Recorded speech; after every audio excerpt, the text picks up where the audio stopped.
is the worst is because we won't even get to the point where we can get that far with him. Because we know the minute we get that far, it fucks up the dynamic, period. At least if I get upset about something, it still don't fuck the dynamic of the show or me being quiet. But Emanny never set a boundary early.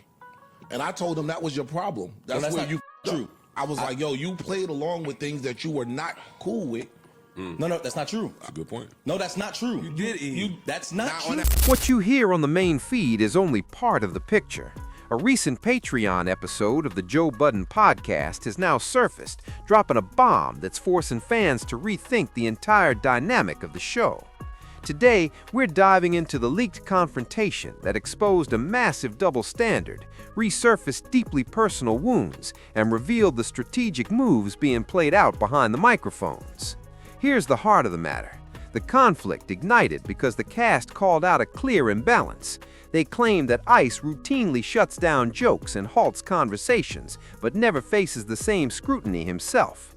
This confrontation shines a light on how personal dynamics, unspoken rules, and hidden agendas can shape the way the podcast actually runs, far beyond what listeners catch on the public feed.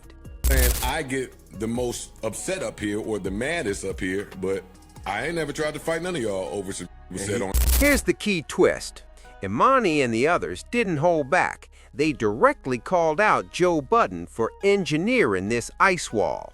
According to one clip, anytime Ice is about to take heat, Joe flips the switch and activates the freezer. I don't feel that way about Freeze today. Oh, not today. No. He's been killing today. I'm just saying from the overall of the show. I think one of the biggest improvements probably ever made on this show during the Ice and Ish tenure, to me, in my opinion, was how Freeze used to get during a joke versus how Freeze got after we talked about it. He deflects, defends, and twists the conversation to shield Ice, leaving everyone else, especially Emanny, out in the cold to absorb the heat. This isn't just about sensitivity, it's an imposed, unequal set of rules. The crew constantly mocks Emanny for being broke, making jokes about his Nissan Altima, window AC unit, and living situation. But the context makes it especially harsh. Emanny has shared that he was once homeless, even sleeping on a park bench as a kid. These aren't casual jokes, they strike at real, lived trauma, making the situation far more personal and painful than it might appear on the surface. Things that I have been very stern about. I've been stern about. That's true. And that's the only time that you've seen me get out of character. Emanny's argument hits hard. When Joe, someone who knows his real history, makes these jokes, it essentially gives everyone else permission to join in. His actions validate a painful narrative, turning personal trauma into fodder for laughs, and leaving Emanny exposed in a way that feels both unfair and deeply personal. Jameson, I'm not here to do the back and forth with you. I'm telling you that some of the shit that y'all call critiquing is off base, too personal and too familiar. So when the slug comes back, everybody shouldn't be crying. And some of the things that you saying about adult men that you would not say to their face, like that is why people take the time to say, hey, you niggas can suck. Emanny lays it out clearly. It's a friend weaponizing your past for content. Despite setting boundaries, they're consistently ignored. The masterstroke of manipulation, he argues, is Joe acting as a puppet master, planting the seed with a joke about Emanny being broke and then letting other cast members like Mark and Flip run with it, often taking it even further. Jokes that come your way really be from Mark. This is strategic. Joe crafts explosive content and drama while keeping a layer of separation.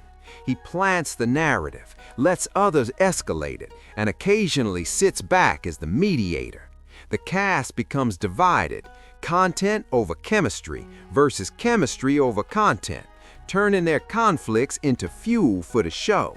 It's brilliant for entertainment, but deeply toxic for genuine trust. A lot of the times, you play into it. You either start it and then let other people He continue throws me the on. and then moves out the way. You have to stop. You have to stop pretending Yo, fix your face, like nigga, you he don't. right. This Patreon drama exposes several layers: a protection racket shielding ICE that fuels resentment, personal boundaries being crossed for content, and a divide-and-conquer strategy from the top that manages conflict while slowly eroding the show's core chemistry.